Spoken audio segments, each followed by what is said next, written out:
Get ready to celebrate Thanksgiving. People in the northern Berkshire areas and hill towns are getting ready for the potential of the first snowfall of the season. And our team coverage turns to Western Mass News reporter Reagan Stoddard. She's live in Russell after checking in with how these areas are preparing for the possibility of snow this week. Reagan?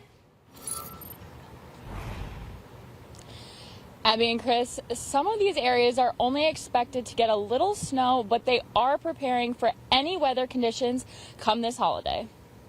Come Thanksgiving Day, wintry weather is expected in some of the more northern areas of western Massachusetts.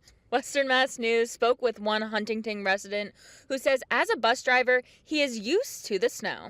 Hopefully it doesn't snow too much, but I got four-wheel drive, so I should be fine. Charles Dizelle, the Chester Highway Superintendent, tells us they have the personnel ready for the first snowfall on Thanksgiving.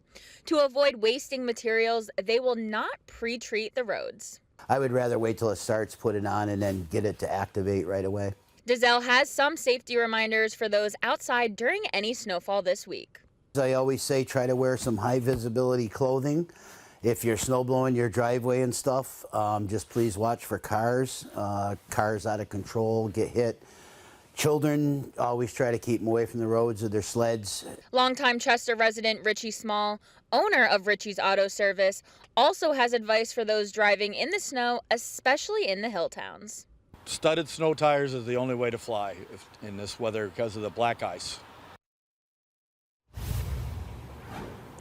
Be sure to keep track with any new weather updates on our Western Mass News weather app. Reporting live in Russell, Reagan Stoddard, Western Mass News.